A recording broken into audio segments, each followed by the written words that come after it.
Greetings, everyone. Welcome, welcome, welcome. I am so glad you're here. Thanks for tuning in. Tonight, we'll be reading The American Slave Coast, A History of Slave Breeding. I'm sorry that I was late tonight, but I had a family emergency come up. Greetings. My name is the Revolutionary Matron, and my show is called The Learning Curve. I broadcast on a network called KWAZ Radio. There are other hosts on the network I'd like you to meet. Greetings, everyone. This is Koku from the Bitter Medicine Podcast, inviting you to tune in to the Bitter Medicine Podcast on KWAZ Radio. Peace, family. This is Oni, inviting you to listen to the Pro-Black Perspective, where black problems are addressed with black solutions. This is D Webb with the Harsh Reality Podcast, asking you to tune in where we tackle the news of the day that affects our community, only on KWAZ Radio. The views, thoughts, and opinions expressed here belong solely to the respondent, and they do not necessarily reflect any broadcast networks, affiliates, nor sponsors. The Learning Curve is a broadcast created for the benefit of my global community. Black is a consciousness. Content is being used for our commentary, research, criticism, education, scholarship, teaching, preaching, and news reporting. No copyright infringement is intended. I will make enunciation mistakes. I will give you my opinion about the information. And if you ever ask, I will send you my source. Greetings again, everyone. Thanks so much for tuning in. We're on Chapter 3, page 21 of The American Slave Coast, A History of Slave Breeding. Chapter 3 starts with a quote from William Wells Brown in his address to the Female Anti-Slavery Society of Salem, Massachusetts in 1847. And he said, "Were I about to tell you the evils of slavery, I should wish to take you one at a time and whisper it to you. Slavery has never been represented. Slavery never can be represented. Slavery is terrible for the men, but it is far more terrible for women," wrote Harriet Jacobs under the pseudonym Linda Brent. "Slaveholders have been cunning enough to enact that the child shall follow the condition of the mother, not the father. Thus, taking care of the licentiousness shall not interfere with avarice."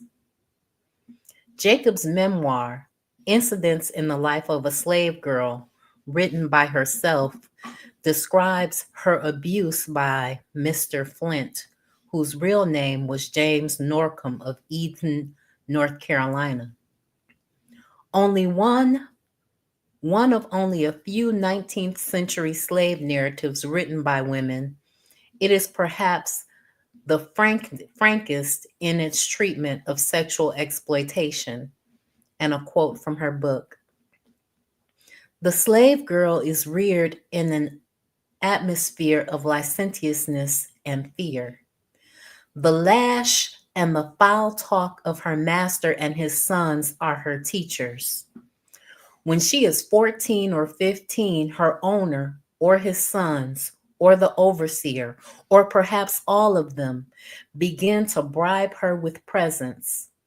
If those fail to accomplish their purpose, she is whipped or starved into submission to their will. Resistance is hopeless."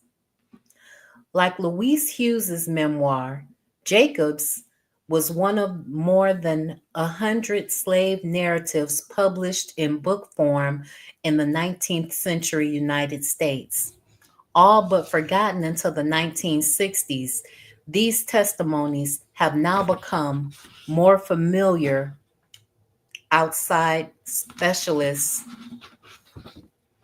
circles and are understood not only as a useful and essential body of historical witness, but also a fundamental corpus of the American literature. Frederick Douglass and William Wells Brown, foundational figures of African American letters, both wrote autobiographies detailing their experiences in slavery. Solomon Northrop's 12 Years a Slave, written in 1853, one of the best written of the slave narratives, specific in its details and well authenticated by scholars and forgotten until the 1960s, is now well known because of the 2013 movie version. But there are many others. The narratives participate in literary tropes and publishing conventions of the day, and many bear the influence of editions and co-writers. But even discounting the occasional possibly exaggerated or invented scenes in some of them, their composite picture of the workings of the regime of slavery is remarkably consistent, mutually corroborating, and credible. They speak for the one another. Bethany Viney from Page County, Virginia, reinforced the testimony of Jacobs when she wrote in her 1889 memoir, "My dear white lady, in your pleasant home, made joyous by the tender love of husband and children, all your own, you can never understand the slave mother's emotions as she clasps her newborn child and knows that a master's word can, at any moment, take it from her embrace. And when, as was mine, that child is a girl, from her own experience, she sees it almost certain doom is to minister to the unbridled lust of the slave owner and feels that the law holds over her no protecting arm. It is not strange that rude and uncultured I was, I felt all this and would have been glad if we could have died together then and there." So she's saying that death was better than having a girl child. I want to say greetings to Anthony McPhail, the forecast, and everyone else listening. Thank you so much for tuning in. I appreciate you. Also essential to our understanding of the collection of more than 2,300 oral stories of formerly enslaved elders taken under the general direction of folklorist John A. Lomax by the Federal Writers Project of the Workers' Progress Administration between 1936 and 1938, and earlier researchers from Fisk and Southern University in 1929 and 1930. These 20th century narratives are of variable quality and reliability. There are some issues of mistrust of white interviewers by Black subjects, though some interviewees were Black. Questions of reliability without recording, though a few were recorded. Questions of memory. Interviewees were recalling 70 years previously, and some were too young to remember their lives in slavery, though older respondents could recall events as early as the 1840s, and a heavily dialecticized transcription style, though the emphasis on phonetic precision is not without value. But even so, the collection provides the most extensive description of extent of slavery from the inside and As with the 19th century slave narratives, the many voices corroborate each other over and over again. It has served as a magnificent resource for many books about slavery published since the 1970s and has a major advantage over the 19th century narratives in which higher percentages of women were represented. Unfortunately, about half of the Virginia interviews were lost or destroyed, and there are no interviews from Louisiana at all. The silence of the 18th century is deafening. There were no slave narratives published in North America during the colonial era. There is only one known diary by a white indentured servant. With only a few exceptions, the essential witness of the enslaved is largely missing from the historical record for the colonial years, which is why there will be few Black voices in that section of our book. No less than any other form of capitalism, American slavery capitalism was premised on continual expansion. The growth of the Southern economy was tied directly to the productivity of the capitalized womb, a term we use to refer to the way enslaved women's bodies functioned as the essential production engine of the slave breeding economy, which in turn fueled a global economy that processed slave-grown cotton into mass-produced cloth. The individual plantation owners practiced slave breeding through the rape of enslaved women is attested to repeatedly in the testimony of the formerly enslaved and elsewhere. But beyond that, we argue that the importation of African captives shut off antebellum slavery was in the aggregate a slave breeding system. One of the functions of this slave breeding machine was to chew up the Black family systematically in every generation. Why might elite whites want a machine with which to destroy the Black family? Most immediately because the family was the strongest unit of social cohesion and resistance to slavery. But longer term, because destroying the family webs systematically in every generation was the best way to guarantee the perpetual existence of an abject underclass whose labor and upkeep would remain as cheap as possible. Because if you don't have a family, you don't have anyone to rely on. Greetings, Sister Ra, and the elders listening with you. Thanks for tuning in. With every generation, the American elite became collectively more entrenched as its family structures expanded, while the enslaved became collectively more entrenched in an underclass as its family ties were systematically, recursively cut. For enslaved women who could be freely violated in a cellar, the barn, the field, or anywhere else a captor chose, it was a system of terror.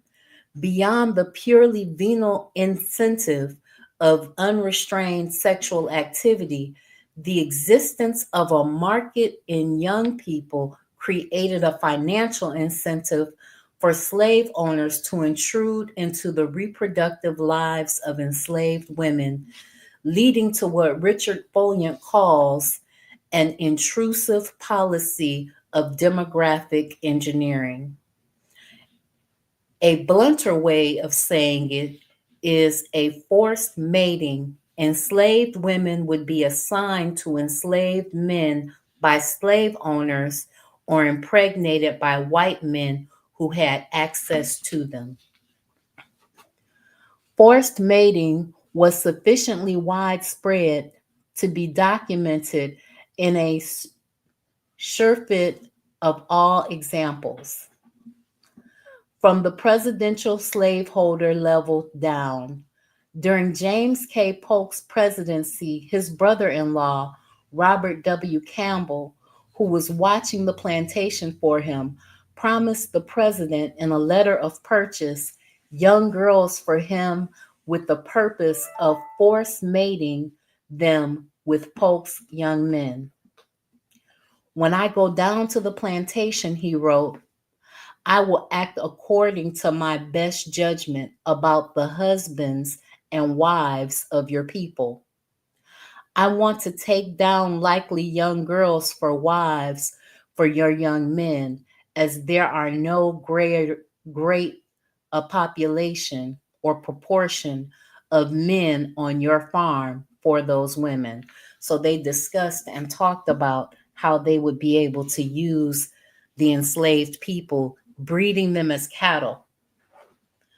The formerly enslaved Luthea Mansfield of Bastrop, Louisiana, recalled that if a slave owner saw a fine woman or man on another plantation, he would buy him or her for breeding purposes in order to continue to have good, able workers.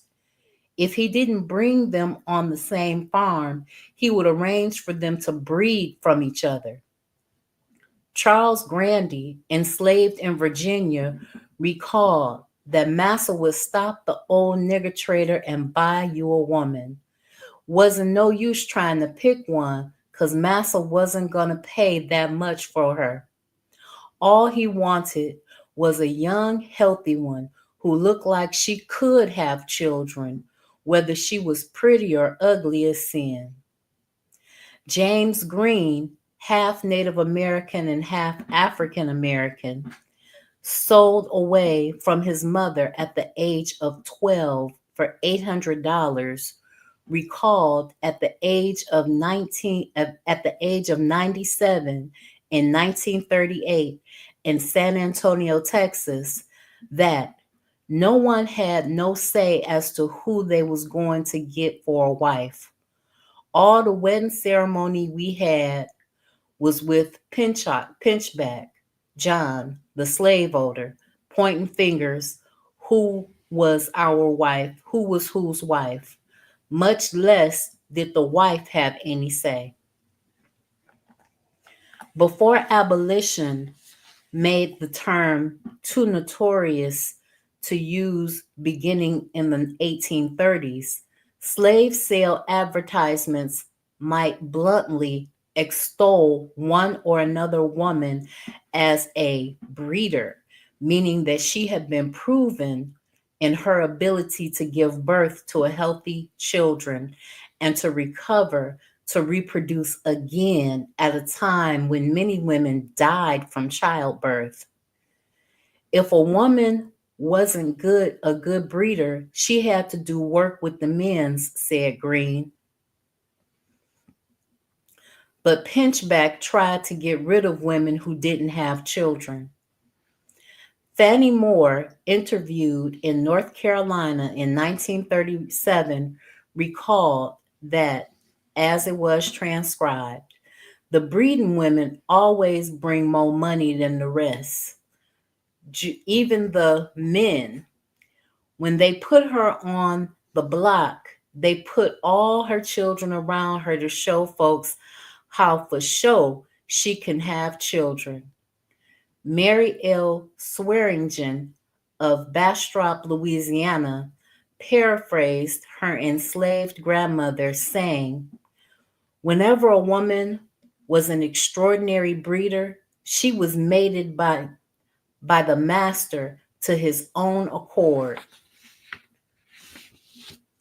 Only sometimes the couples were happily married, and occasionally, when a couple was happy, the master separated them by selling one or the other. Now remember, They would take their vows and say, until death or separation, we are married. Resistance to forced breeding was described by Mary Gaffney, enslaved in Texas, who described chewing cotton root as a contraceptive. Fact is, I just hated the man I married, but it was what master said do. When he came to Texas, he took up big lots of land and he was going to get rich. He put another Negro man with my mother. Then he put one with me. I would not let that Negro touch me. And he told master, and master gave me a real good whooping. So that night, I let that nigga touch me and have his way. Master was going to raise him a lot more slaves, but I still cheated master. I never did have any slaves to grow, and master wondered what was the matter. I'll tell you, son, I kept cotton roots and chewed them all the time, but I was careful not to let master know or catch me.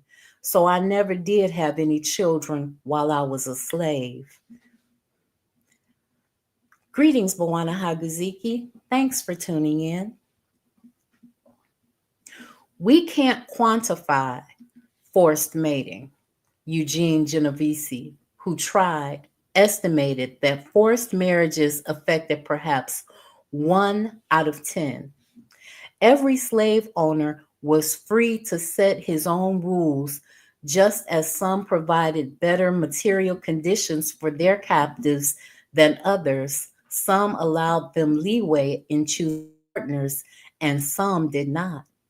According to the quantitative historian Daniel Scott Smith, the average slave lived on a plantation with 41 slaves. On larger plantations, there would presumably have been somewhat more choice in mates, while on smaller ones, there were few options. But by virtue of being enslaved, no slave had full free choice. Most Americans' familiarity with the notion of slave breeding comes from popular fiction, in particular from the 1957 Gothic novel Mandingo, set on an imaginary slave breeding plantation. The general reputation of Mandingo among critics is as a benchmark for bad writing. The first novel by the Illinois-born Kyle Onstort, who lived from 1887 until 1966, previously the author of The New Art of Breeding Better Dogs, it was published by Denlingers, an independent publisher of dog books in What Else or Where Else, Richmond, Virginia. Though it has been out of print for years, as of this writing, Mandingo sold more than 5 million copies, mostly in the mass market paperbacks that sold for under $1 at a time when strict controls on movie and television content made books the place to go for explicit material. It generated a franchise of 14 novel-length sequels by various writers over 30 years. A Broadway play with Adolph Menjau and Dennis Hopper, who opened in May of 1961 for 8 performances. And in the heyday of Blaxploitation pictures, 2 big-budget movies with remarkably hateful dialogue. With its fictional stud farm plantation, Falconhurst it was called, that bred and raised people for market, Mandingo disseminated an inaccurate and exaggerated vision to say nothing of the stereotypes it promoted. Not that Mandingo got it all wrong. As antebellum historical fantasy goes, it's brutal, lascivious, dystopia was closer to the truth of slavery than the nostalgic Gone with the Wind of a generation earlier, in which slaves were never sold and captive women loved their master's children more than their own. But much is missing from Mandingo's freakish gaze. A generation of scholarly search has turned up no confirmed documentation of plantations devoted exclusively to breeding slaves, and some scholars have concluded they did not exist as such. There is a compelling reason why such plantations wouldn't make economical sense. Human beings grow too slowly to raise them as a cash-producing monocrop. But Bwana Hagaziki wants to know what's the name of the book that I'm reading. It's called The American Slave Coast, A History of Slave Breeding by Ned and Constance Sabletti. We're on page 27. The overwhelming majority of the enslaved on such a plantation would be children, but children brought very little money on the market, so they would have to be raised to maturity. Meanwhile, most of the adults would have been women weakened from pregnancy, so the farm would not be able to produce income from the sale of staple commercial crops. It would take 17 to 20 years of raising the farm's children until they reached peak sale age, adding up to a huge barrier to entry for all but the very well capitalized. Some farmers seem to have tried it, drawing on a data sample from 1860 on farms in the Deep South, not even including the major slave-selling states of Virginia and Maryland. Of 9,185 enslaved women between the ages of 15 and 44, and 9,098 men, the economist Richard Such in 1972 identified 47 suspected breeding farms on which enslaved women and children substantially outnumbered enslaved men.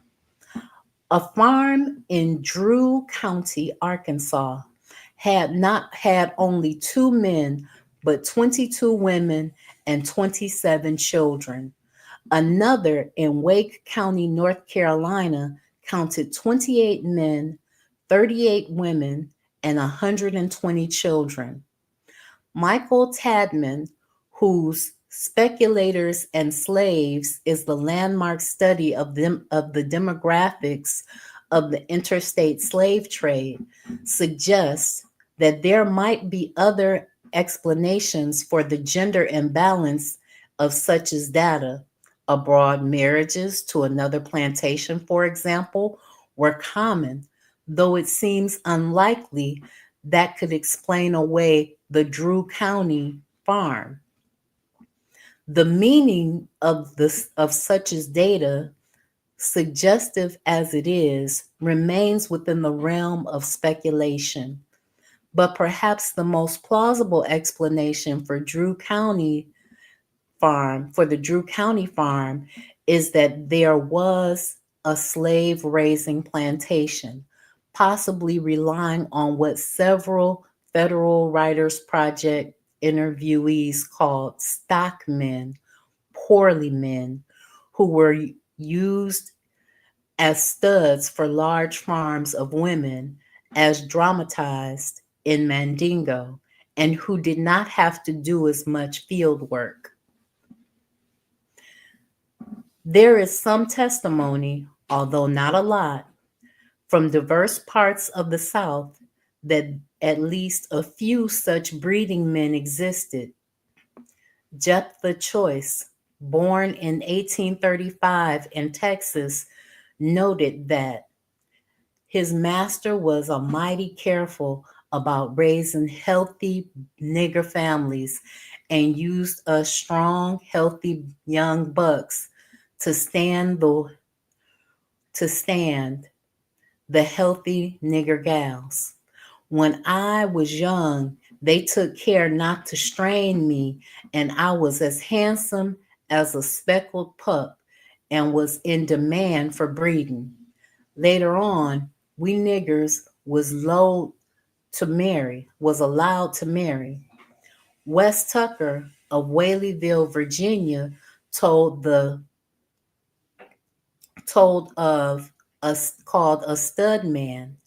Joe was about 7 feet tall and was a breeding nigger in Virginia. Didn't have to work to do just didn't have no work to do, just stay around the quarters sunning himself till a call come for him. Ida Blackshear Hutchinson, born enslaved in Alabama in 1865 and interviewed in Arkansas in 1937, recalled family lore. My grandfather on my father's side, Luke Blackshear, was a stock Negro, 6 feet 4 inches tall and near 250 pounds in weight. Luke was the father of 56 children and was known as a giant breeder. He was bought and given to his young mistress in the same way you would give a mule or colt to a child. Although he was a stock Negro, he was whipped and drove just like the other Negroes.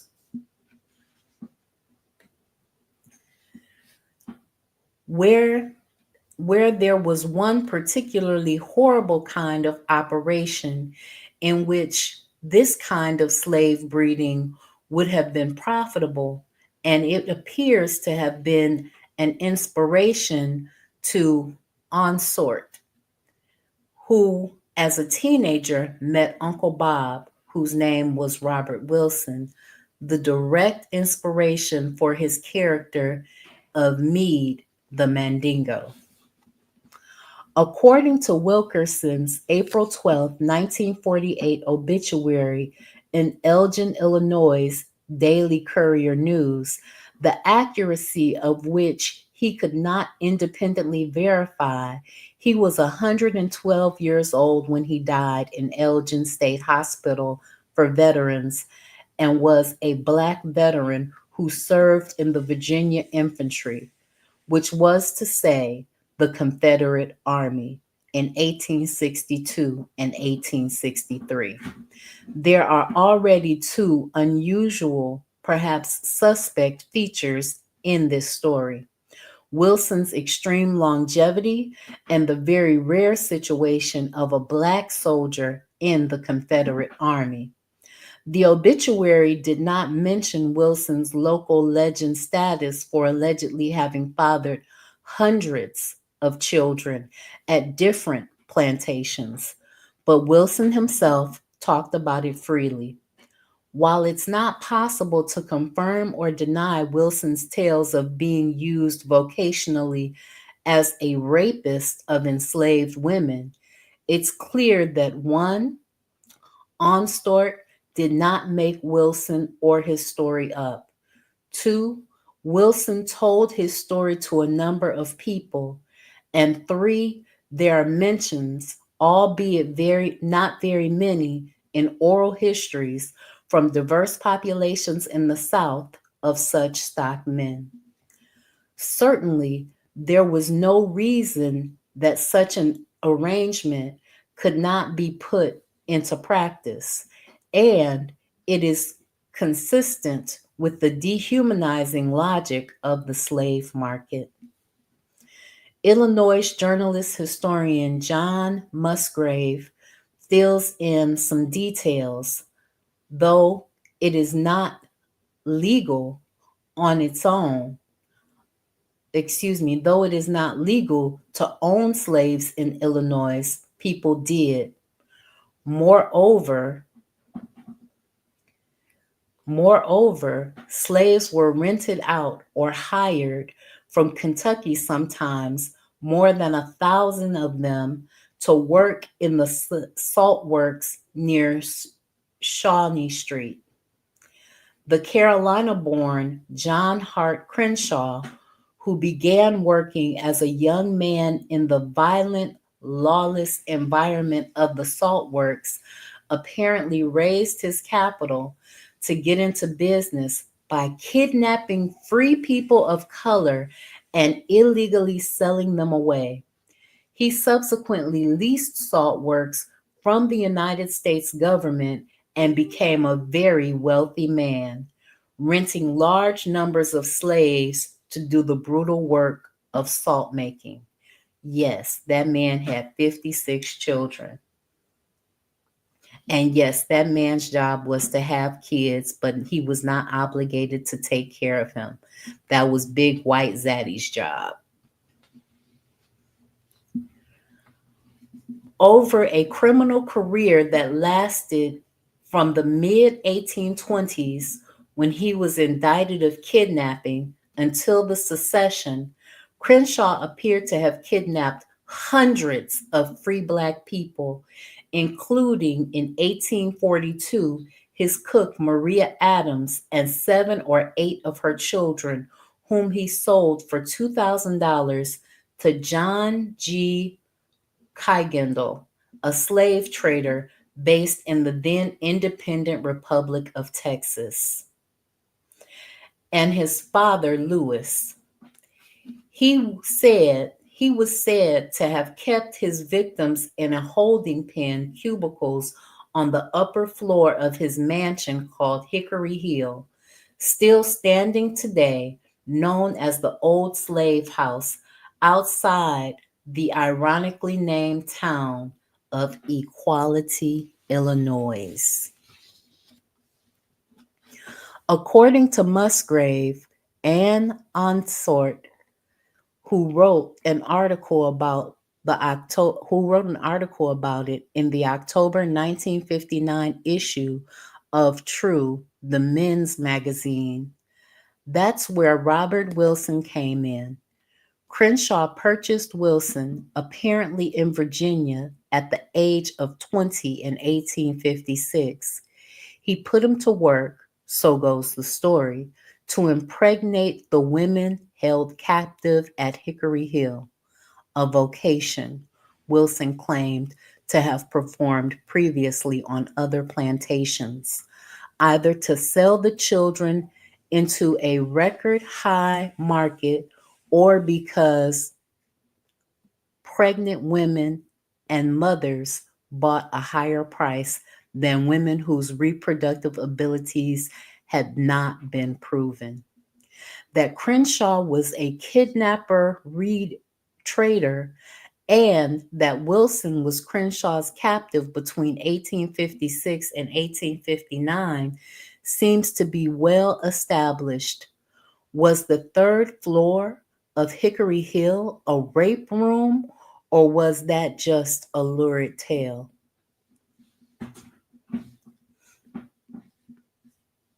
Perhaps this problematic, unverifiable, but possibly true story became the basis of a mega bestseller in segregated 1957 because its narrative lends itself so conveniently, so stereotypically of labels of the Black male and the Black family. Although women who had to do both field work and bear children were doubly enslaved, it bears emphasizing that forced mating was a violation of enslaved men as well. The evidence and common sense suggest that enslaved men and women overwhelmingly worked as partners when they could and were emotionally devastated when their marriages were broken by sale. That is not the story Mandingo tells, nor the corollary. Forced mating was a violation of the most basic notions of genealogy, which is a basic element of much African religion and of all economic legacy, which is the accumulated consequence of family. For all the anecdotal testimony, circumstantial evidence, and creepy local lore, no one has proved with documents the existence of a single full-time specialized slave breeding farm with a monocrop of fatherless children, much less a network of such farms constituting a supply chain. The best argument, pretty much a clincher against the existence of such businesses on any significant scale, is that there seems to be no mention of them in the existing slave traders' letters.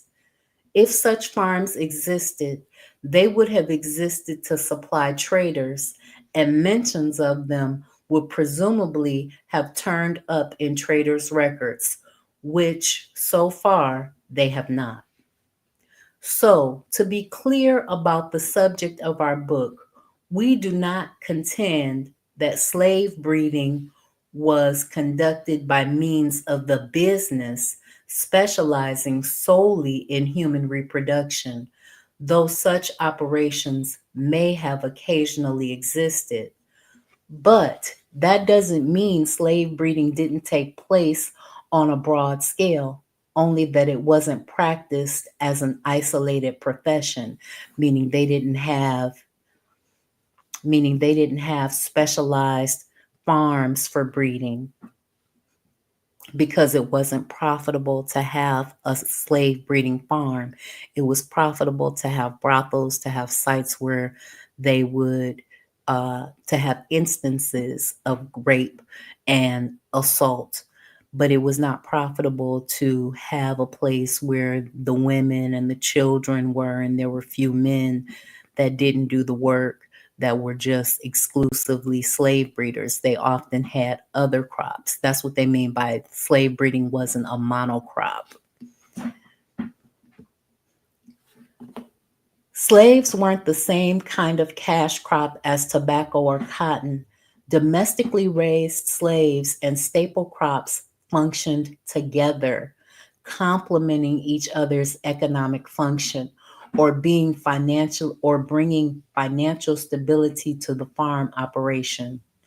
For a farmer, slave breeding commonly functioned as a long-term play to stabilize his finances, while adult slaves' labor produced the price-volatile monocrops that provided cash flow. The proportion of revenue deriving from the sale of crops versus the sale of young people varied from farm to farm. In Virginia and Maryland, where tobacco crops were increasingly poor and wheat needed fewer hands, it appears that many farms needed to raise tobacco in order to grow slaves, rather than the other way around.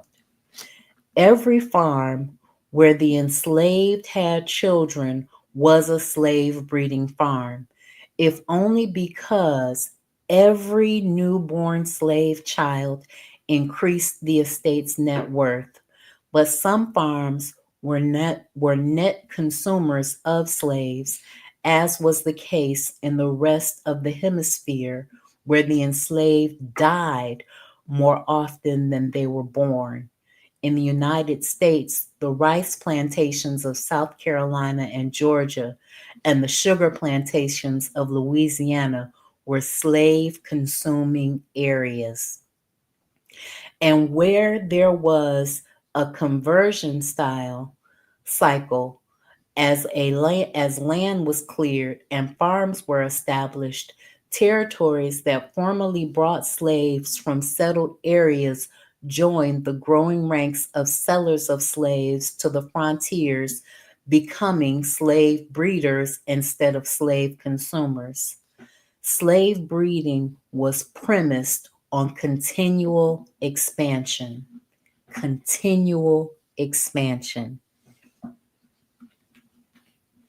It is unsurprising then that a planter who denied the humanity of the people he held captive for life would have thought of his laborers as breeding stock. Farms were and are all about increase, the creation and sale of a surplus. A handful of seeds brought bushels out of which a farmer fed his family and sold or bartered the surplus for the things he could not produce. Animals were expected to perform reproductively. Mares, heifers, sows, nanny goats, and ewes that did not breed were sold off or were eaten by the family as a matter of basic farm management. The stallion, the bull, the boar, the billy goat, or the ram that didn't do its job would suffer the same fate.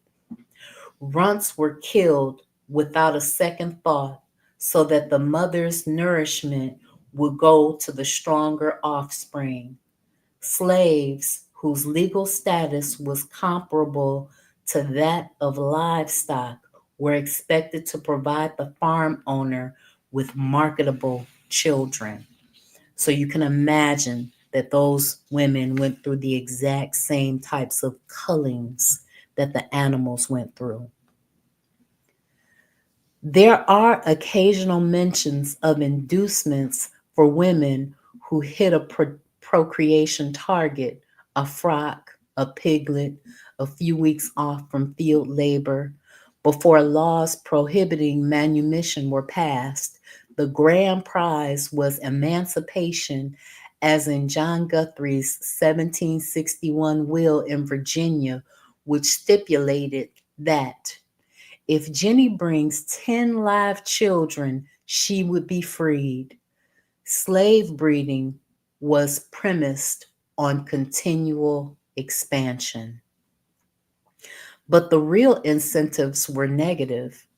I have known a great many Negro girls to be sold off because they did not have children, wrote an unnamed slave owner to Frederick Law Olmsted. The girl who tried to refuse to being bred might be beaten, and in the end, the girl who wasn't a good breeder could expect to be sold south, which was commonly understood to be the worst thing that could happen. There, she would work among strangers under an overseer's lash in the cotton fields, or finish out her life after a few years on one of Louisiana's sugar plantations. If, however, she was a good breeder, her children would suffer that fate instead. So there was no win in being a good breeder because either you were going to suffer or your children were going to suffer. Bwana Haguziki says slave farms were extremely efficient, like a company. Exactly. It was just like a business. Breeding seems to have been something of an obsession for men of property who wanted to create the fastest horses, the best dogs, the cotton bulls that most perfectly fit in the human hand, and the strongest slaves. From African slave raids forward, marketing people was a process of selection for desirable traits as well as survival of the fittest, with clear eugenic implications. Some oral histories recall eugenics practices by slave owners. 82-year-old Charlotte Martin, interviewed in Live Oak, Florida, recalled as summarized by the interviewer that her captor, Judge Wilkerson, selected the strongest and best male and female slaves and mated them exclusively for breeding. The huskiest babies were given the best attention in order that they might grow into sturdy youths, for it was those who brought the highest prices at the slave markets. Sometimes the master himself had sexual relations with his female slaves, for the products of miscegenation were very remunerative, which means he could get a lot of money for a white looking slave, knowing that that's his child or his grandchild. These offspring were in demand as house servants.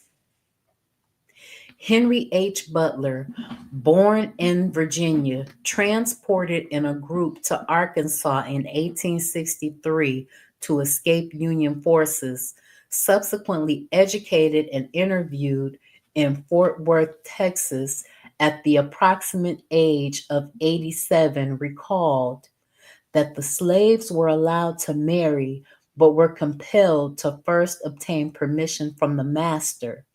The main factor involved in securing the master's consent was his desire to rear Negroes with perfect physiques. Perfect physiques. Above all, masters wanted bigger, stronger laborers. The Atlanta-born Thomas Johns, interviewed in Cleburne, Texas, at the age of 90, recalled that if an owner had a big woman slave and she had a little man for her husband, and the owner had a big man slave, or another owner had a big man slave, then they would make the woman's little husband leave, and they would make the woman let the big man be with her so that they would be big children, which they could sell well. If the man and the woman refused to be together, they would get whipped hard and maybe whipped to death. Of course, even if they did damage, the sale of a slave to whip him, they done it, because they figured kill a nigger, breed another, kill a mule, buy another. The formerly enslaved Cornelia Andrews, interviewed in North Carolina at the age of 87, recalled a castration policy for eugenics purposes. You knows they ain't gonna let no little runny niggas have no children. Nah, sir. They open them up and operate on they black like the male hog, so that they can't have no little runny chillins. So basically, they castrated the small men. Think of George Washington Carver, who was kind of petite for his size and for his time. African Americans have been uncomfortably aware of the issue of eugenics all along, as when Saturday Night Live comedian Leslie Jones, responding to People's designation of 12 Years a Slave star Lupita Nyong'o as the world's most beautiful person, stirred up a Twitter storm during the May 2nd, 2014 broadcast, with what was surely one of the few mentions of forced mating on network television, let alone in the context of comedy.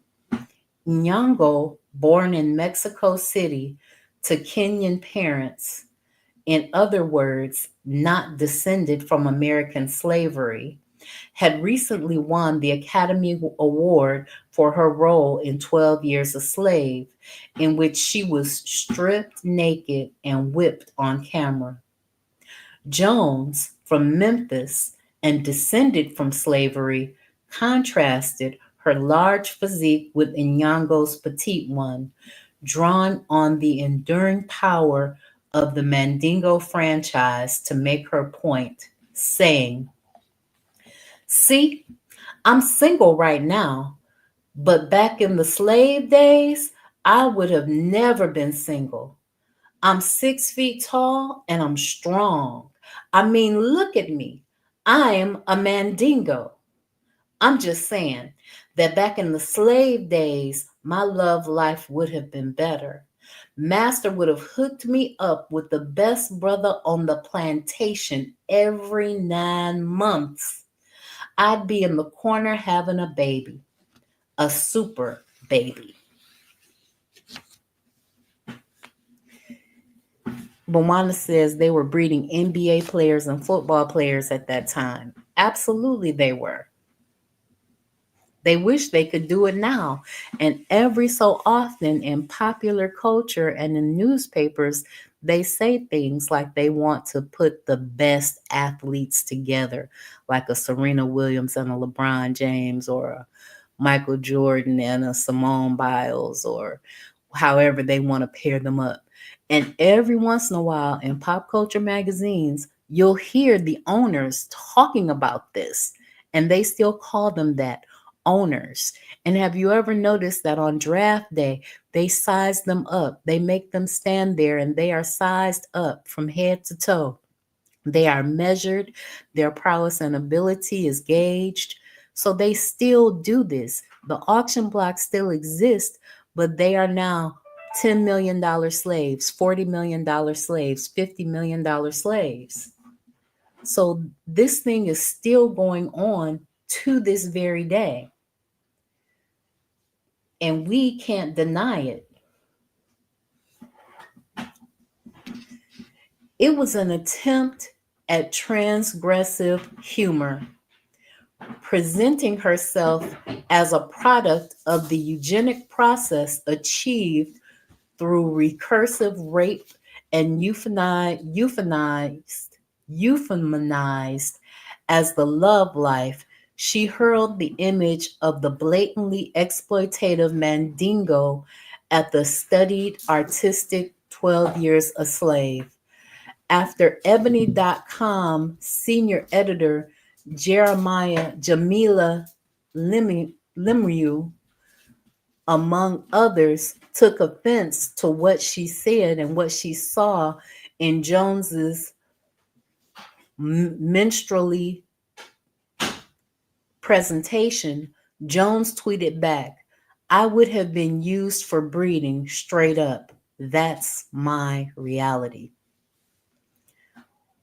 When Sherry George of Birmingham, Alabama, was discovered in 2012 to be a distant white cousin of First Lady Michelle Obama, she responded to the news by saying, "I'm appalled at slavery. I know that times were different then, but the idea that one of our ancestors raped a slave, I would not like to know that on my great-grandfather, I would not like to know that my great-great-grandfather was a rapist. I would like to know in my brain that they were nice to her and her children. It would be easier to live with that." Her tormented words express the difficulty of coming to terms with the reality of antebellum American slavery. The idea that one's ancestor was nice to the people they kept imprisoned has comforted many slave-owning descendant families. And indeed, some were less cruel than others. But in the days when First Lady Michelle Obama's great-great-grandmother had a child fathered by the slave owner's son, it was legal nonsense to speak of raping a slave. To own a slave was to have license for libertine behavior, because sexual violation was intrinsic to slavery. The slave owner had the full legal right to do with his property as he saw fit, and sexual use was part of the portfolio of privileges. The forecast says, that's sick. We actually lie to ourselves like that. We do actually lie to ourselves like that. The oral history interviewees described forced mating between the enslaved less frequently than they did that sex forced on enslaved women by white men. Perhaps a rough index for quantifying sex between the enslaved and the enslaver is the census, which in 1860 counted 588,352 mulattoes, rating mulattoes as 13.25% of the whole colored class. The census also attempted to explain why there were more mulattoes in the free states, even though they were increasing faster in the slave states. It concluded that they were more likely to be manumitted, a phenomenon observable in the rest of the enslaved Americas as well. The greater number of mulattoes in the condition of freedom has arisen chiefly from the preference they enjoyed in liberation from slavery. The census's summary further noted that of every 100 births of colored, about 17 are mulattoes and 83 are blacks. Then went on to deplore the morals not of the white men who were impregnating captive black women, but of the free colored class. With new additions to the gene pool entering via intercourse with white men, an increasing proportion of the enslaved population became lighter skinned with every passing generation. The time has passed when the African blood alone is enslaved, wrote the formerly enslaved Austin Stewart in his 1857 memoir. In Virginia, as well as in some other slave states, there is as much European blood in the veins of the enslaved as there is African, and in the case is and the increase is constantly in favor of the white population. Nor did enslaved women have legal protection against sexual abuse from enslaved men. In 1859, the case of George versus the state of Mississippi, in which an enslaved man was accused of raping an enslaved female child, the Mississippi Supreme Court noted that a slave can only commit rape upon a white woman and held that the regulations of law as to the white race on the subject of sexual intercourse do not and cannot, for obvious reasons, apply to slaves. Their intercourse is promiscuous, and the violation of a female slave by a male slave would be a mere assault and battery. There was then legally no such thing as the rape of an enslaved woman. Nowhere was that a possibility. A Missouri court effectively affirmed that rape was legally what Saidiya Hartman calls the normative condition for enslaved women in that state when it sentenced the slave Celia to death in 1855. Celia, who had no last name, was hung for having, at the age of 19, killed the man who had been raping her repeatedly since the day he purchased her at the age of 14. Slave owners in the antebellum United States enjoyed full legal impunity for any sexual aggression they might commit against their human property. Concubinage with the master, the most privileged form of sexual servitude, tantalized enslaved women with the possibility of better living conditions and perhaps even the prospect of freedom. But it rested on the routine perpetuation of atrocities, which often included selling the concubines along with their children after a few years, because the white women wasn't having that, and they couldn't have any reminders when they were ready to be respectable white gentlemen of their indiscretions with this black woman and all of these half-white children running around. And when their finances got tight, they just had profit sitting right there that they had made from the seed of their own loins. From the seed of their own loins. Enslaved concubines, bedded down by the master, watched their bastard daughters, lighter skinned by half, grow up to do the same, raised on the office, as it were. The stories mostly went untold. These are the stories of the octoroon balls and the quadroon balls, where these women were raised to be the concubine wives and whores of white men.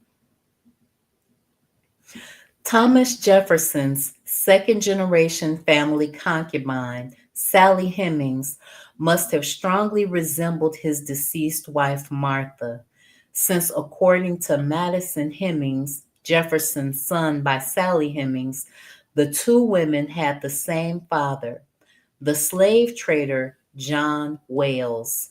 But there is no portrait existent of either woman, nor did either one leave a record of her thoughts. If a slave owner wanted to enjoy the adolescent daughters of his workforce, he had absolute authority over them. No one would say no, not even his own wife, who had few legal rights herself and who had perhaps grown up ignoring her own resemblance to the enslaved half-sister who served her. Slavery was rape. A person who has no right to refuse has no consent to give. So even absent of the use of physical force at the moment of the act, of the sex act, an enslaved woman could not have consented to sex with a white man. The lack of consent was explained away by what has become known as the Jezebel libel, which characterized Black women as incorrigibly licentious, always willing and irredeemably dishonored from birth. The logic of capital required safeguarding by the slave owners' human assets by dividing society into two rigidly defined, inescapable, color-coded cases, one of which was expected to reproduce according to the moral protocols and the other promiscuously. It was a common social understanding that did not need to be explained out loud, although visiting Northerners noticed and commented on it. The immediate case of free people of color, so prominent in order to allow societies of the hemisphere was very small in the slave societies of the United States, though in Louisiana and in the small southern cities in general, which in general, their presence was actually felt. But whether a woman was white or respectfully married or black and laboring in the field, she was expected to reproduce as much as possible. Neither woman had the right to say no. This is them trying to give some sympathy to the white woman. Virginia law didn't even recognize spousal rape as a crime until 1986. Jefferson, who by all accounts loved his wife, Martha Wayles Jefferson, dearly, nevertheless bred her to death with repeated pregnancies that killed her. John Quincy Adams nearly did the same with Louisa Catherine Johnson Adams, his cosmopolitan British-born wife, who suffered depression and was in chronic poor health from her reproductive regimen of 14 pregnancies. Adams referred to them as illnesses in which she miscarried 9 times, 5 of them within 3.5 years before her and her first live birth. She had 1 stillborn child and 4 live children, one of whom died at the age of 2. But those women at least got to choose their husbands, and their children were not sold. If that was the fate of the wives of these great men of the land, imagine how the lowest of the low was fated. The slave narratives give a glimmering idea of what they experienced, but they have to stand in a paradigm for the unheard testimonies of millions. So as you can see, they actually bred us. They actually bred us for profit. And then they hid their works by selling off the enslaved people that were their children. Their natural increase was the term that they used for their slave breeding practices. That's what they called it when the census numbers jumped. That's what they called it when they said, oh, you're having a profitable year. Rape was happening. Pillaging was happening. Women were being used as a capitalized womb. We're going to end it right there for this week. I'll be back next Monday at 7 p.m. Eastern Standard Time so that we can continue. We'll be reading chapter 4, which starts on page 37. The natural increase. We'll be talking about that next week. This material is rough, I gotta say. It's rough to hear, but imagine living it. Absolutely. It is absolutely rough to hear, but this is the reality of what was happening to these women. And this didn't just, don't think that this was limited to North America. This happened in South America. This happened in the Caribbean because it was more profitable. Once white people realized I can make people, which means I can make slaves just by forcing this woman to have my children. Don't think that they didn't do this in other parts of the world. They forced women to procreate for them to increase their profits, to increase their bottom lines. The forecast says, yeah, it was way worse than we could ever really imagine. Absolutely. It was absolutely worse than we could ever imagine. We can't Can you imagine being a woman in that situation and you're 13, 14, 15 years old, and all of a sudden they start giving you gifts, and your mother has told you what it means when they give you gifts, that means they want to try to convince you to willingly give them your body for sex. Your mama done told you that this is what you have to do. She has either prepared you to be his whore and his concubine for concubinage, or she has told you that you're gonna fight. And most of the time, they told their daughters to submit because that was easier on the daughter. So they have brainwashed the mother into sacrificing her children to these white men. Now, then she refuses. Let's say that she's strong willed and she refuses. Well, if she's strong willed and she refuses, she's either starved or beaten into submission.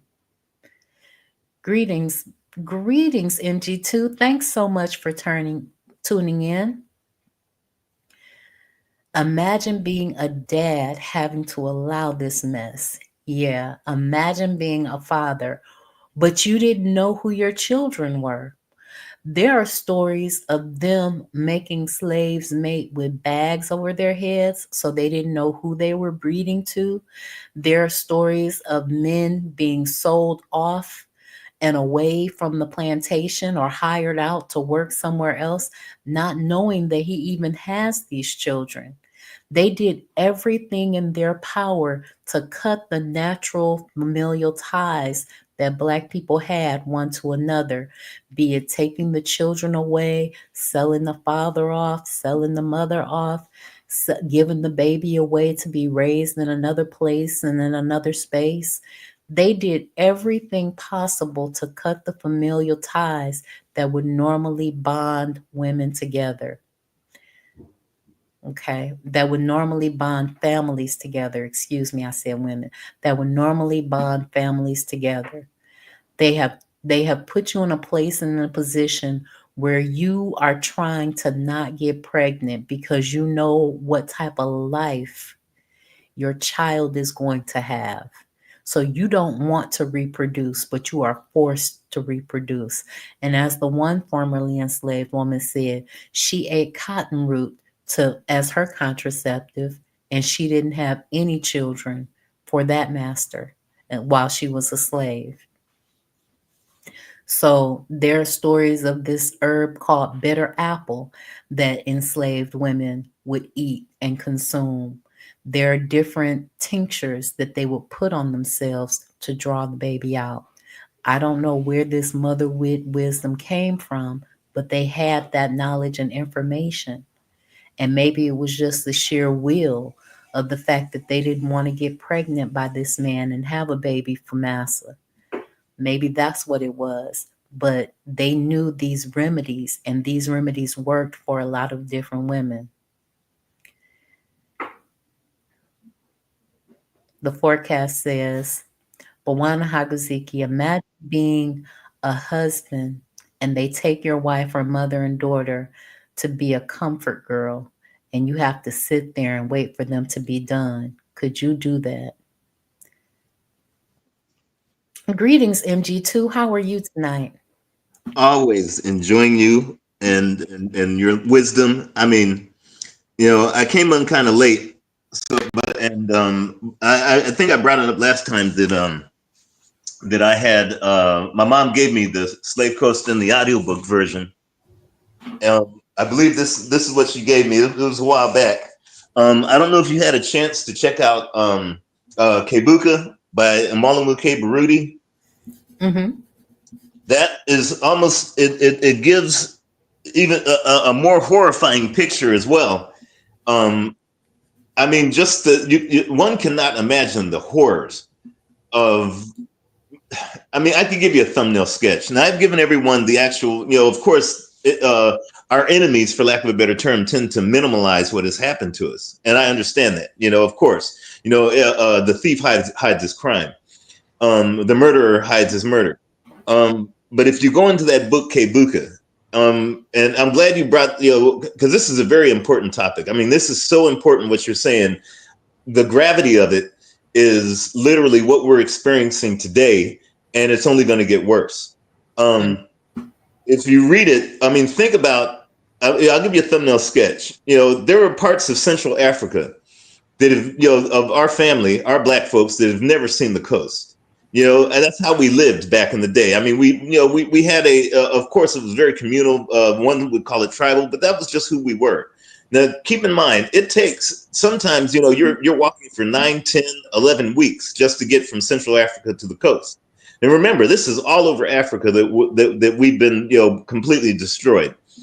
In that, what they call the Kaffa lines, you're talking about walking, again, just walking. And it wasn't like, you didn't get on an Uber. You didn't get on a horse. You were walking with, wooden, scaffs around your neck and chains or whatever else it was. And there was no break for you. You just had to walk. And the only time when there was a break is when the enslavers said, okay, we need to take a break. We're going to eat whatever. But that's when the rapes began. And that's what Malamu Kebaruti really pushes in Kebuka. The rapes were literally, I mean, you had brothers that were like, they had those wooden, scaffs on their necks, the scaffold things on their necks. And they're listening to their mothers, their sisters, their daughters, their grandmothers, their aunts, and in many times their sons getting raped and raped and raped. And all they could do is just listen to it. And that's, and like I said, there were so many bodies that have dropped that lions, hyenas, leopards, and things like that did not have to go hunt gazelle and stuff like that, because there were so many African bodies of us just dying, walking for weeks and weeks. We're talking about bodies piled 6 feet up in the air, at least, miles strewn, miles and miles to each side of that was how many, we're talking millions of bodies that were just lined up. There were, predators did not have to go ahead and hunt. That was normal. Okay, that was like happening every day for hundreds of years. Then by the time we got to those dungeons that folks mislabeled castles, you're talking about being in those things for 8 months, a year, to where, you're packing, individuals in like 300 and 400 into a place that maybe holds maybe at most, maybe 70, 80 people, to where people are clawing their way in the concrete and the fingernails and the blood and the bone. They're clawing to the bone, trying to claw out of there. I mean, this is what happened to us.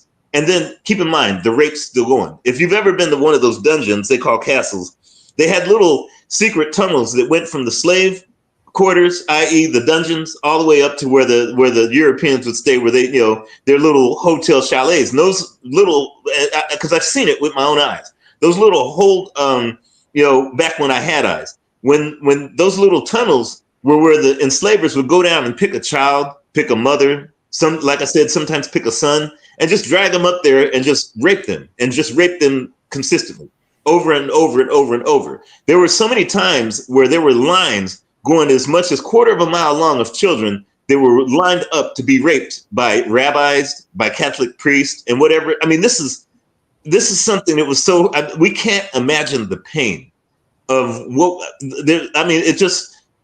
I don't think that individuals can understand or overstand the pain of women's wombs being raped to death. There were many women and children that were raped to death, daughters raped to death by so many Europeans, Arabs, and others over and over, to where their bodies just collapsed. And it was literally just, not just the disease that happened. I mean, it was just, I don't think anyone can actually imagine the pain of being raped to death by dozens of individuals just raping you over and over in the course of a day. That was just it was normal. It was for them. It wasn't just, okay, that happened once. We're talking about thousands of times over hundreds of years, over and over and over, almost like it's like a little Peckerwood getting a Starbucks. No, people, we can't, to normalize this and for us to go ahead and gloss this over and say, well, things are better. I can't imagine what it's done to a people to think that, okay, that was then, and not seeing how that has shaped us and it shaped our destiny to this very day, to what language am I speaking? I mean, we have been completely destroyed more than any other species on this planet could ever have been destroyed. Okay, others have become extinct because of that. We're talking species, not just people. I'm talking any living species has never gone through what we've gone through. So the thing is for individuals not to be able to even, the gravity of this is just astronomical. I mean, I'm sorry for being loquacious. I just wanted to put that out there because it's not just something that has stopped. We've normalized it to where you have hip hop. We call each other out of our name. What we've done to black women, black males running around manospheres. I mean, it's insanity. I mean, we've taken this insanity to a level to where it's almost uncurable, and that's the thing that's really scary. At this late stage of the game. Anyway, I'll pass the mic because I'm being very loquacious. No, you're fine. I've always told you that your insight and your breadth of knowledge of these things is always of value. And I appreciate you so very much for coming on. And we cannot gloss over the fact that this happened. Imagine surviving that and then coming to the plantation.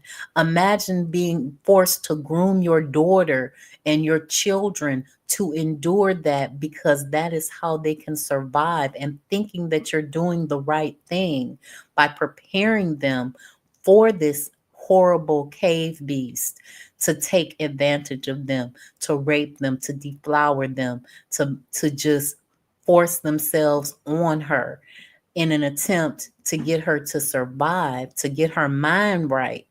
What has that done to us mentally, emotionally, and epigenetically?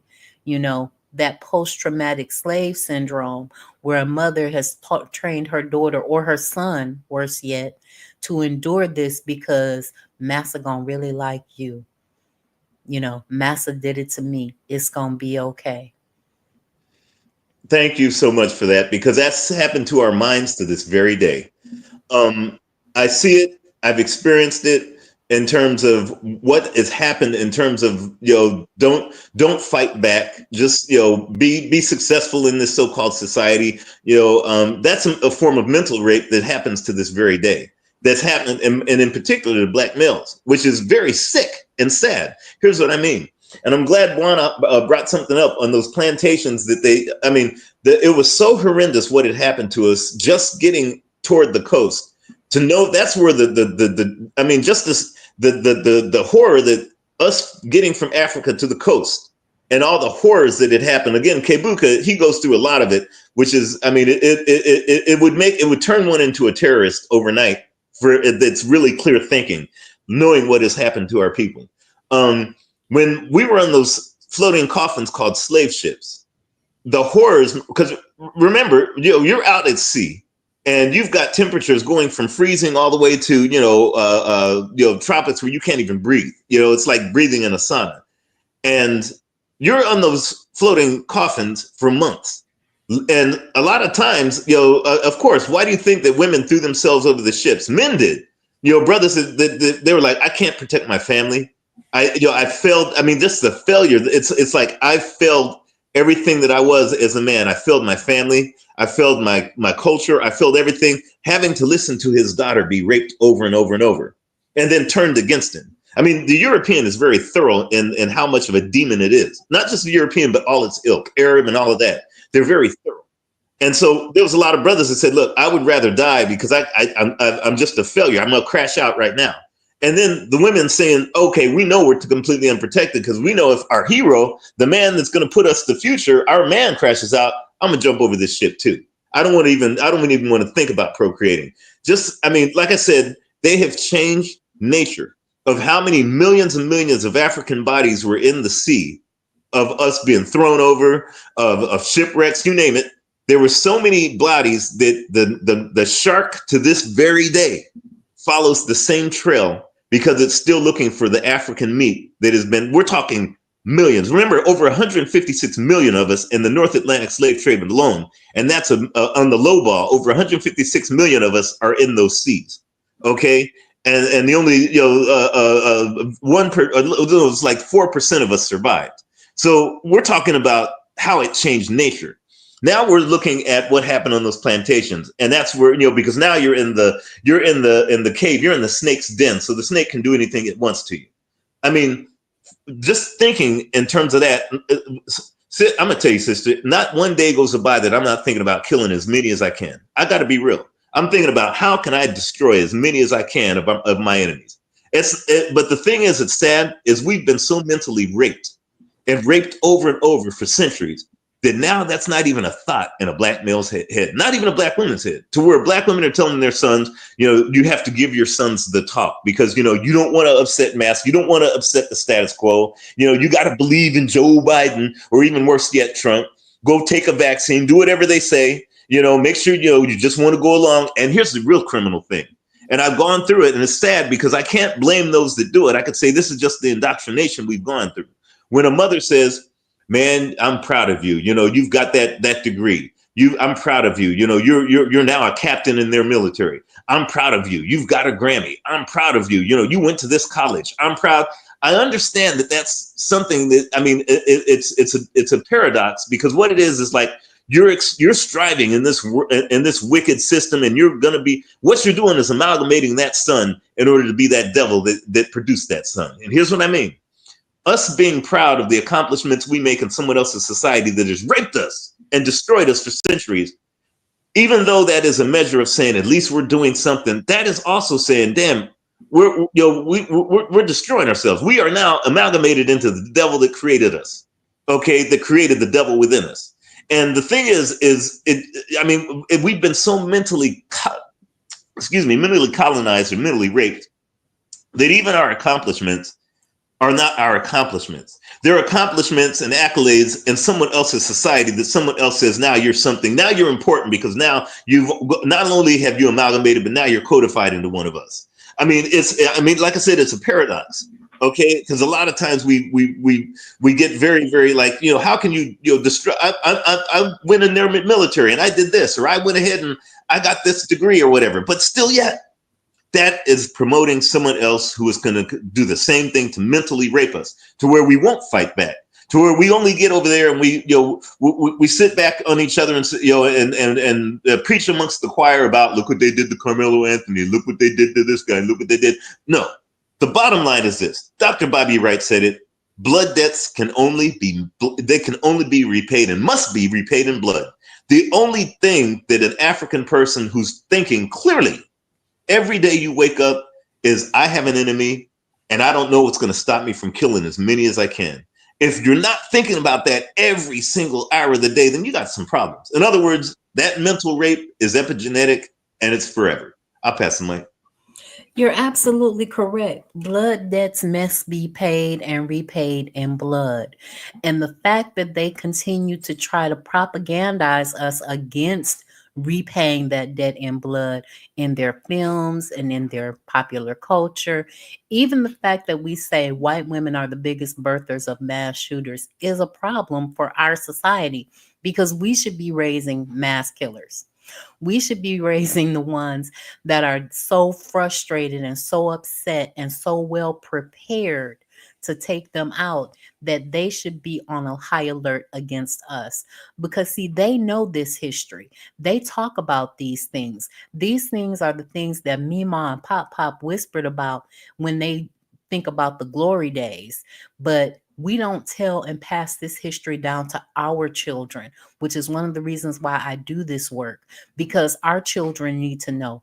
Because this book was written by white people. This is not Kebuka by Baruti, which we'll read later in the year.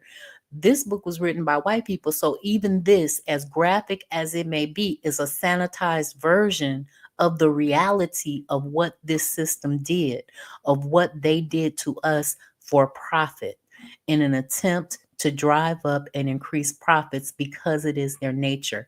And speaking of nature, they have defied and impacted every aspect of nature in an attempt to control it, because they perceive that if they cannot control it, they don't want it to exist. And that is one of their biggest problems with us, because they can no longer control us. They would rather have us go away or have us integrate or amalgamate into their culture. That's why they put their women on our elite basketball stars and our actors and the people that make money, because they know that money will just go back into their community, and they're starving us out. in an attempt to try to stranglehold us into their system to force other types of integration into their system. But again, integration and amalgamation are death, and that is not what we want. Well said. Oh my gosh. Oh, sister, our matron. One of the things that really gets me is I'm glad you said that because I've worked with a lot of these quote unquote so-called celebrities.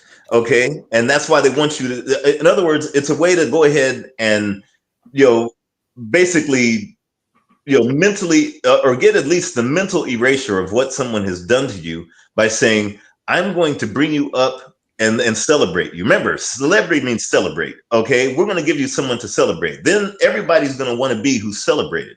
That's why you have what are called influencers. That's why you have, because everybody wants to be celebrated. That 15 minutes of fame.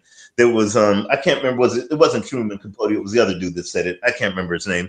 But the thing is when you talk about basketball stars and all that, that's what I mean. The fact that they've accomplished, we're looking at any so-called actor. And like I said, I've worked with a lot of these folks. A lot of folks extol them and celebrate them. But these are what I'm talking about the mental slaves, about the mental rape.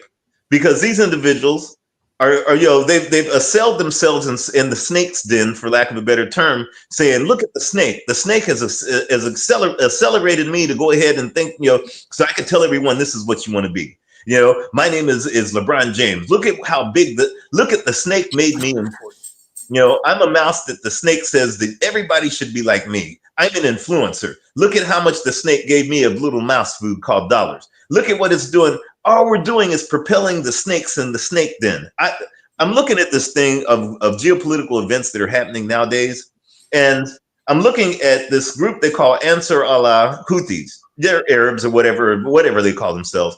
But the thing is they live on quote unquote the Europeans' mechanism of $1 a day. Okay, so clearly they don't have the mechanism to go ahead and be accelerated into the snake's den like LeBron James or like Floyd Mayweather. But the thing is they, from what I believe, decommissioned an aircraft carrier, just because some of their Arab buddies are getting hurt by some bagel eaters. But the thing is they're saying, look, we don't care about being accelerated and elevated into someone else's society, at least right now. And what we're going to do, we're just going to go ahead and, we're going to fight and kill what we think is, ready to be killed. That's just a nature of self-preservation. Whereas, unfortunately, we have been so colonized mindset as African people. We have been so mentally raped, and in particular, brothers. When I say mentally raped, I'm talking about that any man, for lack of a better term, and that I have to, that's an oxymoron. When you say the word black man, it's like jumbo shrimp or military intelligence. It really doesn't exist. The thing is we have been so colonized, we've been so effeminized and demasculated in our mindset. Every man, when you get out of the womb, the first thing that a child wants to do, a man child, a boy, something that is of that male, is it wants to fight to survive. What I mean by that is it knows coming out of the womb, I have to challenge something that has the same gender as me. That's just nature. A male marijuana plant does, a male frog does, a male elephant. It knows once it comes out of that womb, or once it germinates out of that seed, it has to fight others for its own survival, for its own future, its own destiny, its own existence. We have been raped so bad as black males in our minds. The woman's body has been raped, and black males' minds have been raped, to where now not only have we accepted this colonization, this rape, we actually promote it. And here's what I mean. Whenever I hear brothers say, well, I'm like, they're not giving me this, or look what they've done to me, or, this is the white man's world, or man, I'm just this is your world. I'm just a squirrel trying to get a nut, dog. Or when I listen to, those tethers, or no, the BT 100s or whatever, they're not fighting for survival of themselves against another enemy. They're actually trying to promote the misvalues of another enemy in order to try to go ahead and secure themselves as concubines of their enemy. Here's what I mean. When brothers do not fight and are not thinking about every day getting up every morning and saying, I got to kill that guy. Every man should be, every day you get up, you're thinking, I got to kill him, even if you don't want to. It's just the man inside you. Every day I've woken up, I'm always thinking, I got to kill someone. not because hey, I'm mad or this and that. It's just that's a man. A man says, I got to conquer. You see a man gorilla, it's saying, hey, I see another gorilla, it's a male, I got to kill it. Even though it might not kill it, it might just fight it. But its instinct is it's either my survival or my survival for my future, my little gorilla children, or it's going to be him having my wife and having gorilla children. So I gotta kill it before it kills me. The thing is, we unfortunately have been so raped.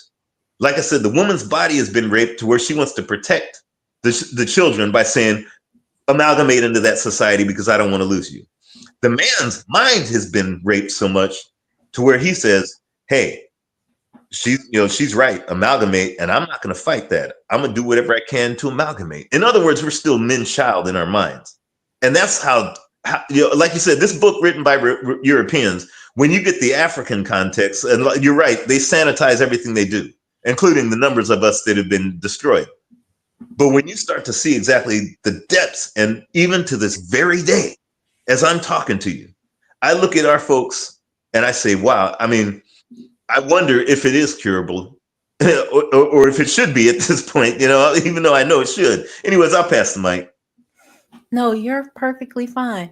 And that idea that our men have been mentally raped and need healing, our men need their manhood back, because in this society, as Neely Fuller put it, a Black man can be anything except a man in this white supremacist society if he wants to survive.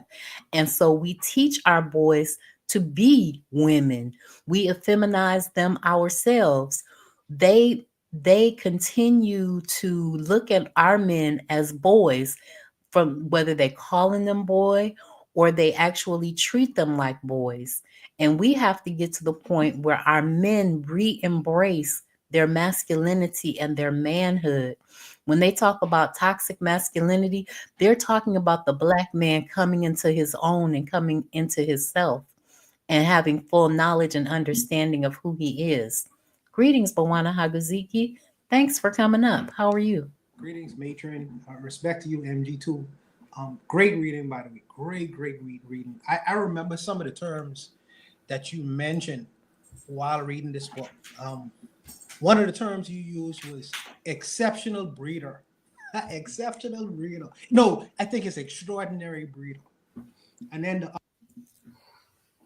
You cut out.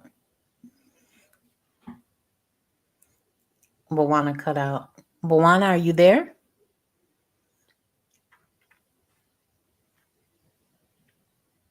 I'm going to give him one more minute and then I'm going to take him off stage and put him back on stage. Bwana, can you hear me? Can you hear me? I can hear you now. Yeah. So you used two terms. One of the terms was extraordinary breeder, and the other term was forced mating. And these are terms you use when you kind of like rearing animals, literal animal like horses. Forced mating. It's a pretty word to really, say rape. It's a pretty word. And I was watching a movie the other day called The Django, and it goes to what AMG2 was saying. In The Django, Candy, the slave owner, was referencing the strength of the Black man who was a slave on his plantation. He was basically saying that they have great strength. And then one of the things he said to, I think that was to the doctor, he said, I don't understand why they don't kill us. Why don't they murder us? And it's like, if you physically are stronger, if you are physically more capable, right? Something should dawn on you to say, well, hey, let's get rid of these guys. It's like that's something that it has happened historically, where you have slave rebellions and things of that nature, but not in the numbers that you would have expected if a person was put into that position. And you have to ask yourself why. The thing is, to build a strong, you was mentioning the breeding system where they created bucks, strong, healthy, powerful men, but they left his mind to be very weak. They say no education. We will not give this man any kind of logical information, which he should have had in coming from Africa, or the tools and what he may need to overthrow us. Because I'm thinking a reasonable man would say, the hell with this, we're gonna plot our escape, or we're gonna plot to get rid of these guys. And I'm like, man, why didn't that dawn on so much of these things and what was happening in places where, like Mississippi, I think that the population was where you had more black folks than whites in some societies. So, common sense would dictate, well, let's overthrow these guys. Let's get rid of them. Let's get rid of them. And I never really like understood that. But as MG2 was saying, we are taught to be children, grown children. We are taught to be infants forever. We have that Peter Pan syndrome. You could be a child forever, but don't you ever try to be a man in my house, because only one man should exist in my house, and that man is me. If you ever was to try to assert yourself to be a quote unquote man in my house, either I'm gonna cut your balls off, or I'm gonna send you somewhere where you could never come back from. So this is his law. This is why I wonder sometimes, why would a policeman, a big white police officer, arrest a young boy, a boy who has no capability of defeating him or beating him? Or why is he so afraid of a young boy child? When a white police officer sees a boy, he doesn't see him. He sees the potential that this guy might get rid of me. But they have that fear, but we don't have. I don't know. I don't know what you want to call it. Maybe tenacity or courage, or I don't know what it is, to say, well, hey, this is not right. The world is not right. We have to set the world on its head in a way that where we kind of governing and taking over, and where these guys taking a backseat. I don't know if we have that in us. I really don't know. I think it's been in our conditioning, and I think that we should try to recondition our mind, mental state and mindset, and all these other kinds of high-minded ideas. But in reality, it all takes place when you try to execute. We could talk about these things, but it all plays out in its execution. And if you ain't doing it every day, I guess I don't know. I guess we'll wait until it. I don't know. I don't know what we're waiting for. I really don't know. But that's all I had to say, Matron. I appreciate your reading. Much respect to you, MG2. I appreciate you, Bawana. Thank you so much for coming up. And they use terror, and then they use the thing of not educating us, not even giving us their white Jesus, because if they had given us the Bible in full, then more Nat Turner rebellions would have occurred. They continue to try to degrade our minds, and they continue to try to take our Black consciousness, the natural state of our being. They continue to disrupt our frequency of vibrating higher to the point of being free men and women in a world, and restoring Black world order. What do you think, MG2? Well said. You guys inspire me so much. Oh my God. Buana, thank you so much. I'm telling you, you young folk inspire me, because the thing is, unfortunately, we are subjected to what they give us and not what we take. And when I say take, I'm not talking about, I take it just because I want. No, I'm talking about taking lives. Okay. We're so subjected about, they haven't given us this. They get what the things they give us, like they gave us this Bible, they gave us, no. My thing is, look, if you're dealing with a demon, if you're dealing with something that has destroyed everything from the smallest, which is called what they call the atom, to outer space and everything in between, they've molested, they've destroyed, they've colonized, you name it. When you're dealing with that, the only thing that could be acceptable from them is their deaths. Nothing more, nothing less than their eradication, their liquidation. I remember I was in Ghana one time, and I was there with a bunch of quote unquote what they call African Americans. But there's a program where brothers, they go over there once a year or twice a year, whatever it is.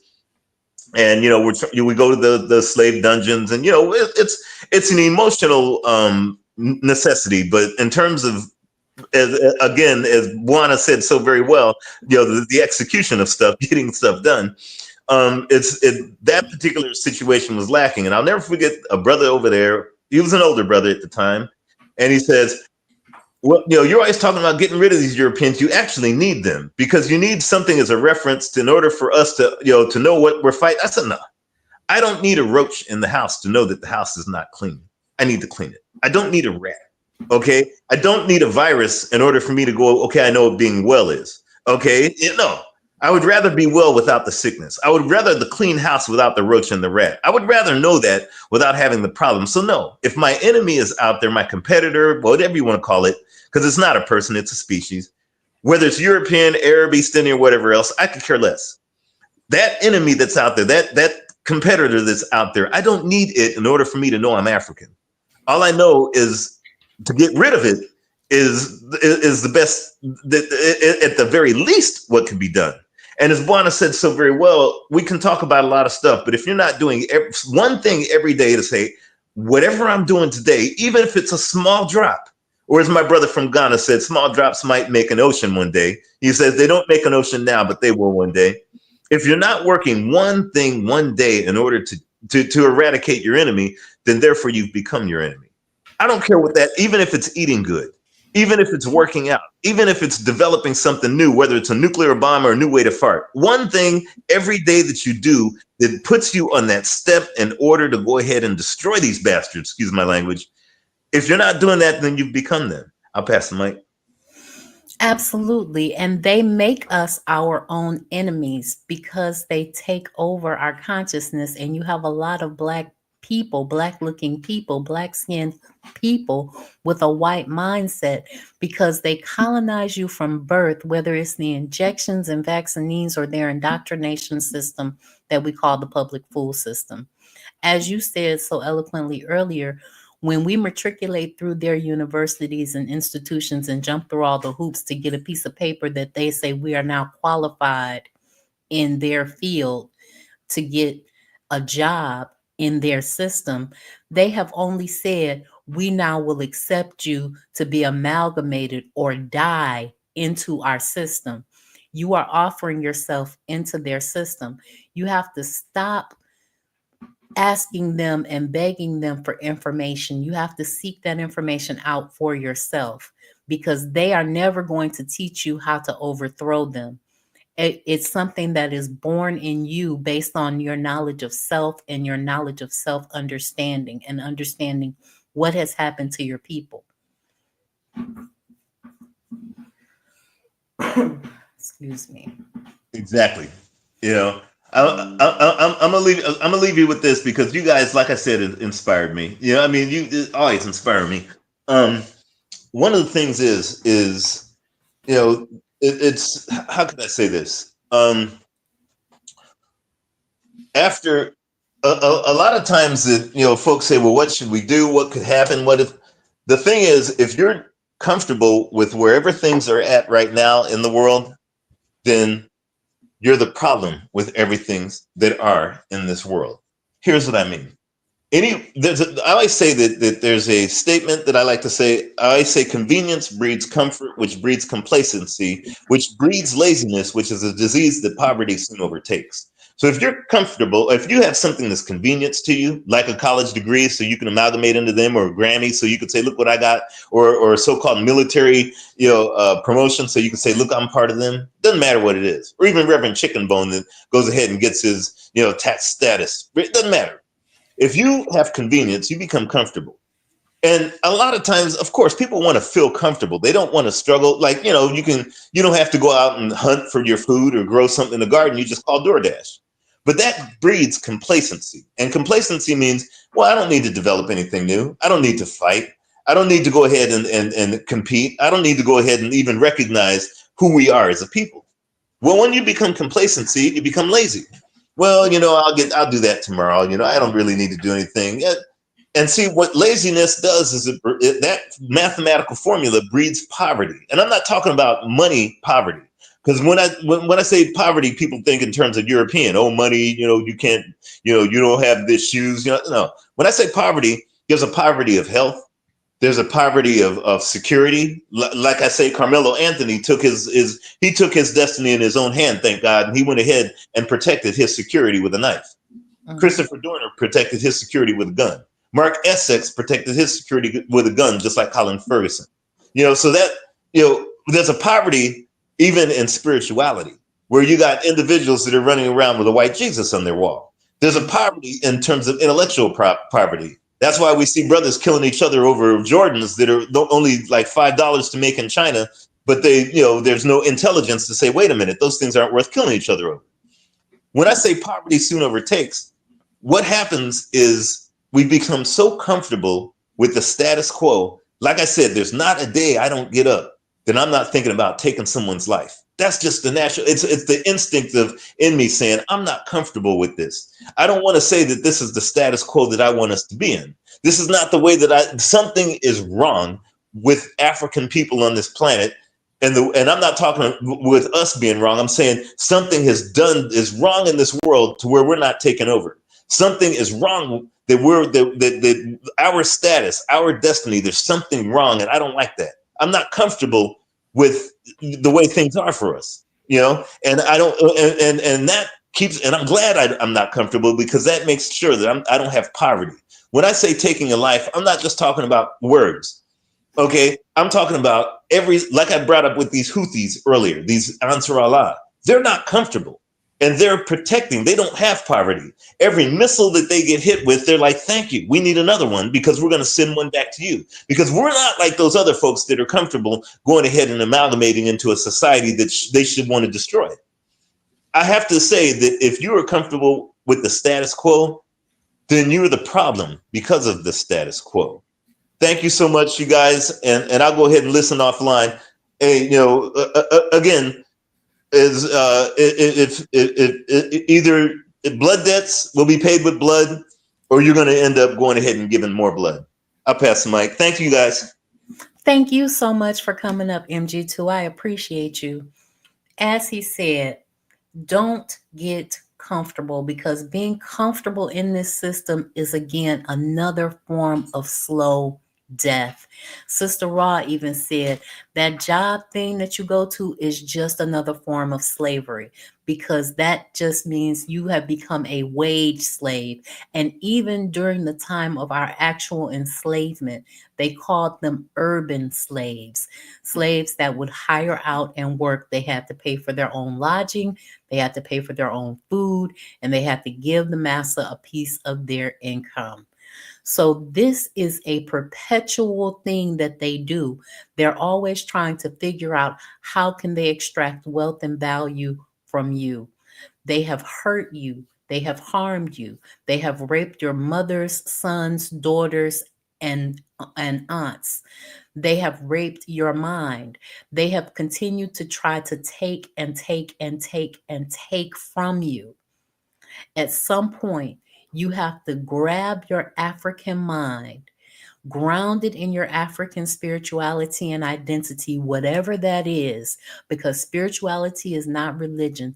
Spirituality is what brings you peace and what helps you cope with the stuffs of life. You have to grab hold of that, okay, and take over the planet. That's what you have to do. And until you're ready and willing and able to do that, continue to learn what these people did so that you can maybe find yourself in a better position mentally to do what you have to do. Because once you learn what they've done to you, once you learn what they've done to your ancestors, you will look at them with African eyes. I want to thank each and every one of you for tuning in. I want to thank the Forecast, MG2, Sister Rob, Bwana Guziki, and Anthony McPhail. I know that Koku is listening. I know that John Henry is listening. I know that KW Don 7 is listening. I want to thank Sister Ra and the elders that listen with her for listening and tuning in. I want to say thank you for the gifts that have been sent to me. I appreciate that. You know that I invested back in books. We have a new book that is coming up. We are going to finish. We're going to continue reading The Falsification of African Consciousness tomorrow night.